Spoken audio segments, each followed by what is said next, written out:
Meeting to order. Welcome everyone, and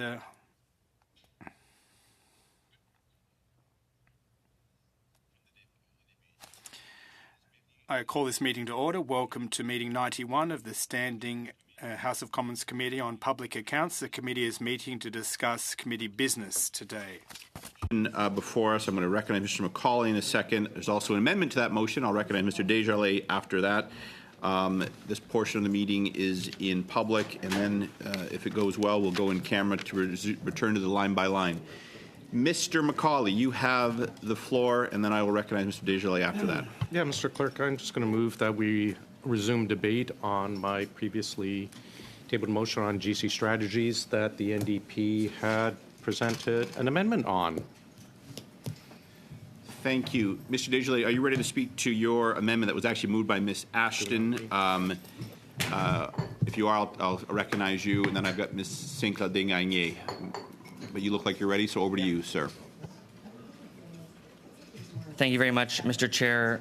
I am deeply troubled by what evidence has come out in relation to GC strategies. And in relation to that, I understand my colleague, Mr. McCauley, has tabled a motion and given notice of that motion.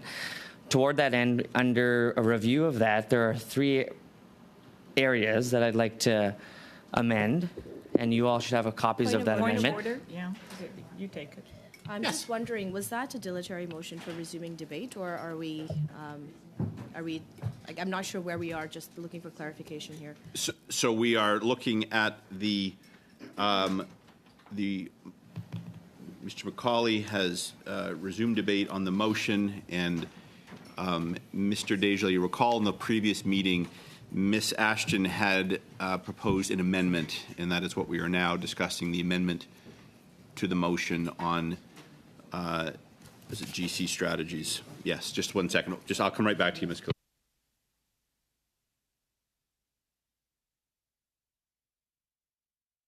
Yeah. So yeah, so we have resumed debate on the motion, if that's what you're asking. So do you have a point of order, or you're good? My question is, Yeah. do we need to vote to resume the debate? That's all. No, we don't. We do not? Okay.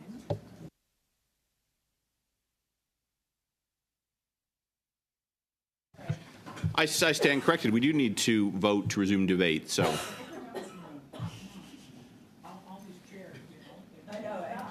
So do you want to take the roll call? All right. Okay. So, let's call the vote, please, to resume debate. Mr. McCauley. Yes. Shocking. Mr. Stewart. Yes. Ms. Vecchio. Yes. Madame Sinclair-Dingagné. Oui. Mr. Desjardins. Yes. Ms. Yip. No. Ms. Bradford. No.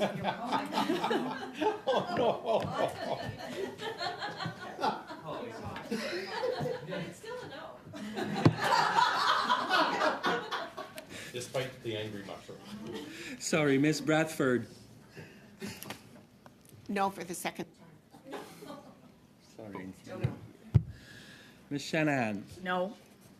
Ms. Khalid. No. Monsieur Mendicino. No. 5 yeas, 5 nays. Very good, and I will vote that we resume debate. Mr. Desjardins, you have the floor again. Thank you very much, Mr. Chair. So folks should have a copy of the amendment just further to Mr. McCauley's motion. There is 2 aspects of it that I'd like to expand upon. My biggest concern, and members of this committee may recall, is the practice of outsourcing, contract outsourcing of government services. We know from many accounts, including Auditor General reports, that outsourcing has a direct impact on the cost and operations and maintenance of projects. We heard just recently, for example, on the federal government's barn, the very expensive barn that ended up being a $8 million compound for vehicles, was in fact a process that was outsourced. Mentioned that much of that work, and it was more recent, that outsourcing, as recent as 2017, 2018. They also spoke about the incurred costs, and the reality is taxpayer money is going to have to go towards the profit motive of these corporations. This practice of outsourcing, the creation of a shadow public service, if you will, is a problematic and troubling reality that it's facing Canadians. We get less for our money, simultaneous to having less transparency. These are two issues in the public accounts that we should be focused on. However, this is not a new occurrence. It's not just the Liberals in the last 8 years has been ramping up. Under review of information, that actually accelerated in 2006. So you'll see a portion of my amendment speaks about moving the document secondment to 2006. That date is specific to what is also a very large and rapid increase in government outsourcing. I'm concerned with government outsourcing. That is why that amendment is positioned there, and I hope to get support from my colleagues in order to see that if we are going to have an investigation on GC Strategies, which seen one of the grossest and largest levels of misconduct related to an outsourced contract, that we truly get to the root of this evil, which is the practice of dismantling our public service, outsourcing government work, and seeing these problems increase. These sorts of problems began in 2006. So in terms of the First Amendment, Mr. Chair, I'd hope that we can speak about the importance of that. In addition, we also thought it was important to remove the list of ministries. I spoke with Mr. McCauley about this fact, actually, because it's his motion that is originally being amended. I think it's actually serves us better, and it's likely better in our interest to ensure that we don't limit who can be summoned. We don't know where this investigation will largely go. These are a list of ministries and departments that is exhaustive, and so I'd like to make it non-exhaustive by collapsing it into all ministries that we deem acceptable. And so those are the largest amendments that are included in my amendment to the original motion that I hope members would support. Thank you, Chair. Thank you very much. I have a speaking list already. Madame Sinclair-Desgagne, vous avez la parole. Merci, Monsieur. Thank you, Mr. Chairperson. I'd like to thank my colleague, Mr. Desjardins, for his amendment, and I'd like to move a sub-amendment to his amendment. Now, I'll explain the rationale behind this sub-amendment. The stance of the Bloc Québécois is to wait for the Auditor General, who's currently doing a report on GC strategies and the entire saga that caught a lot of taxpayers off guard. We'd like to wait for the Auditor General's report to be tabled before we undertake this study. However, that said, we'd like to get our hands on the documents that were called for initially by Mr. McCauley, and Mr. Desjardins is still asking for that, and that's crucial. We'd like the documents, the contracts between GC Strategies and the various government departments, and that will help us to prepare for the Auditor General's report. And it's my hope that this sub-amendment will be a compromise of sorts, so that members can kind of meet in the middle, and I'd like to send this sub-amendment to the clerk in both official languages. Now, I agree with my colleague Mr. Desjardins' amendment, the second point that was added, and amending the witness list. And those witnesses will be convened only once the Auditor General has tabled her report, and with the assistance of the Office of the Auditor General will shed light on what occurred with GC Strategies, and it's important to get our hands on the document after the Auditor General's report is tabled first. Merci beaucoup. Thank you very much. Just one moment, please. Received the I'm going to call it your proposal, your wording. The advice I'm getting, and I share it, is that we should deal with this. We should deal with Mr. Desjardins' amendment first, and then yours. There are aspects of the I'm going to call it your amendment to the Mr. Desjardins, which are problematic in that one impacts the other. So I would prefer we deal with Mr. Desjardins first and then come back to yours, if that's just. Procedurally? So isn't a sub, because I amended Kelly's and it came to mine. If you amend mine, doesn't it go to yours? Right. Okay. And in a nutshell, the reasoning is this: the Madame Sinclair Desgagnier's amendment. It actually amends the original motion, and not only the amendment. So that is it amends the motion. So just 1 second. I just want to take, and I'll come.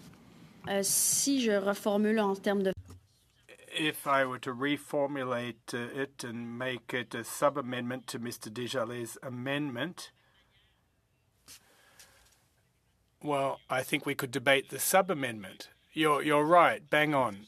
That it is always helpful. What if I accept? Yeah, no, no, because it's now before the committee, so it's not that simple. And this is just a friendly reminder to always consult with the clerk beforehand. It just his advice proves to be invaluable.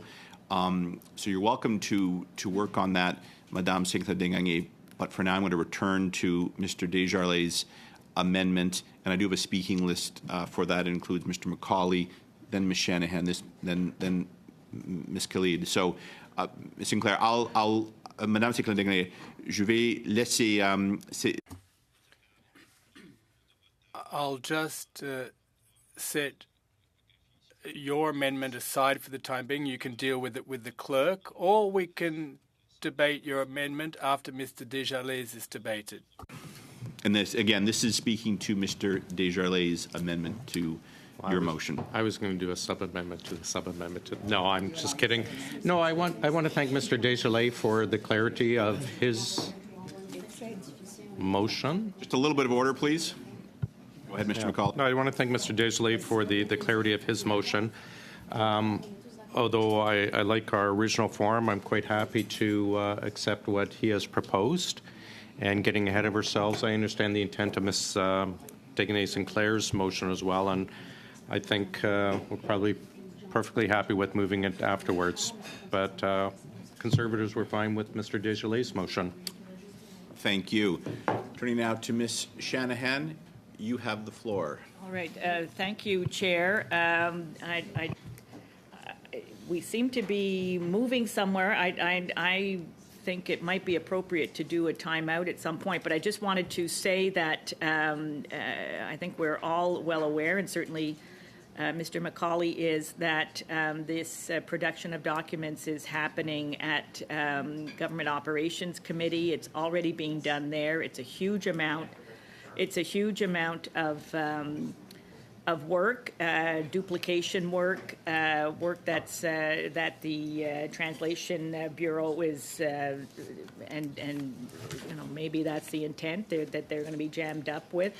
It's not to mention that our committee here, and this is why I welcome the contribution of Madame Sinclair Desgagnés in regard to the Auditor General. That the Auditor General herself is doing her own audit on this work. She actually has access to documents that, you know, in the kind of manner that allows her to make a full and thorough investigation, and that we will have that audit sometime early in the new year. It is the work of this committee to study the reports of the Auditor General, and I think that it's worthwhile for us to maybe, and I appreciate where Mr. Desjardins is going with this amendment, that he wants to actually cover multiple periods, and I think that the Auditor General is actually, she has that kind of background information that she can look at, you know, previous governments, previous administrations, how they handled contracting work, and that would inform her report and the recommendations. Point of order, Chair. Yes. Thank you. I see that there's negotiations going on between parties. Maybe it's better for all of us that we suspend for a little while so we can get to understand what the parties are talking about. So, I mean, obviously, there's no Liberals in those conversations over there. Okay, that you're right on track. I was going to seek that once Madame Miss Shanahan was said. Would you agree? And I can come back to you, Miss Shanahan. You're just yielding, but if you'd like to yield, I will suspend the meeting and come back to you. So that we can have some All right. good discussions. I will suspend this, and parties can discuss perhaps a solution to where we're at. So, this meeting is suspended for, say, 8 minutes.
was going to return to Ms. Shanahan. So I don't think I have anything.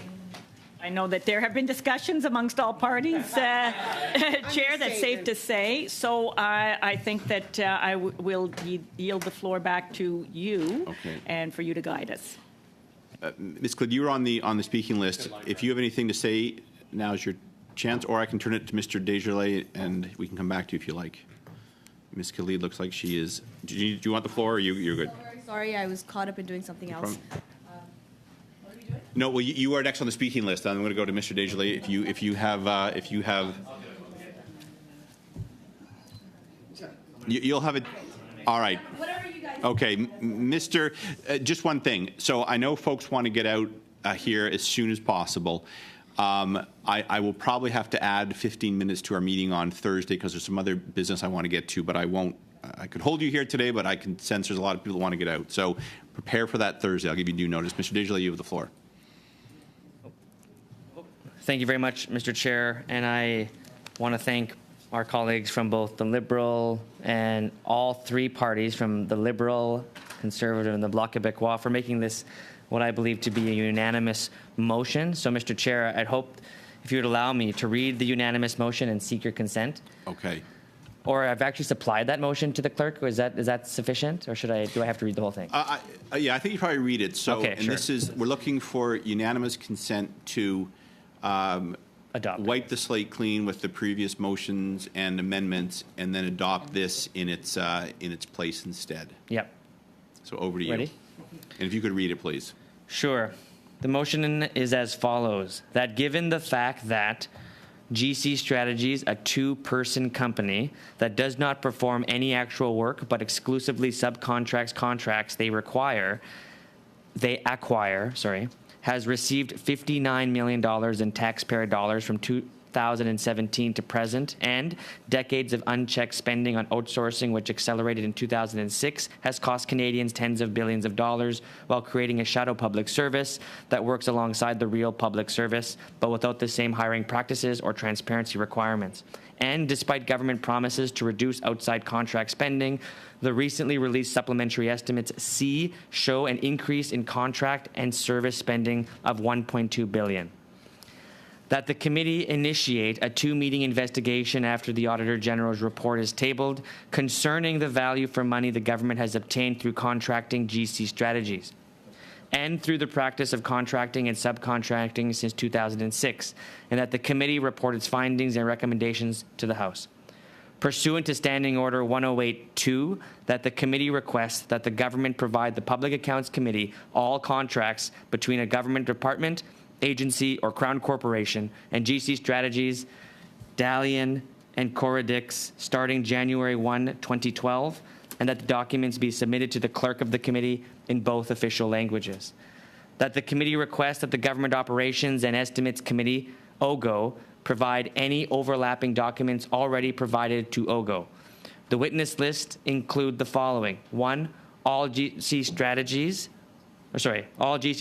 employees, Christian Firth and Darren Anthony, and 2, any other witnesses that the committee deems fit to call. Thank you. That sounds like it is what I'd heard in our discussions. So looking for a UC motion to accept this motion so we may begin acting on it right away. Are there any dissent?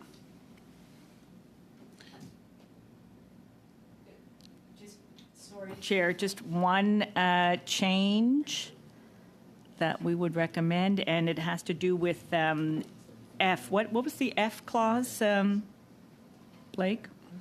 F clause. The F clause? You don't see? Sorry, what paragraph? Maybe say it by paragraph. Okay. Paragraph. The witness list. Okay. I don't think there's an F clause. That any other witnesses that the committee seems deemed fit to call, to replace that with all senior government officials?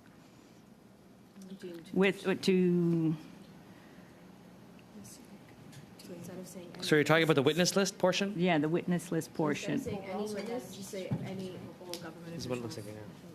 Yeah. Any Senior government officials deemed fit to call. Are you saying that to replace? Any other witnesses? Yeah, any other witnesses to replace that? The problem with that is then we lose the right to And- maybe bring in Dalian or Cordix witnesses or witnesses outside of the government. Who gets to deem them fit? Yeah.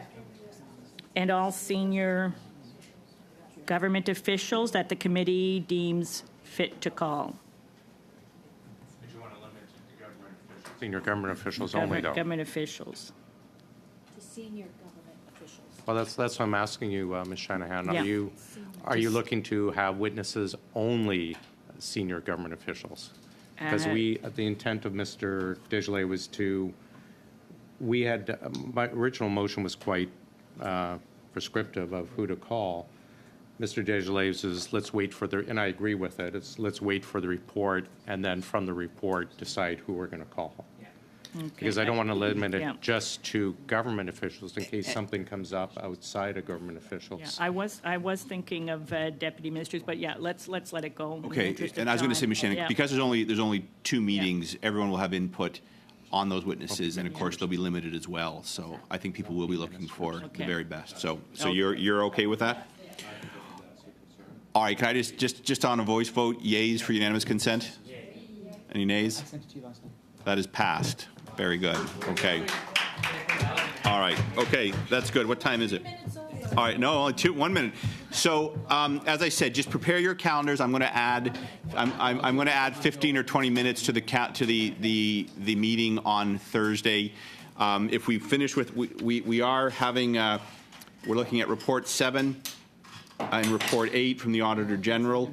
If we do happen to finish up early, of course, I'll begin the in-camera community business meeting early, but if we don't, I will add 15 minutes to the end of the day Thursday, so please prepare your calendars for that.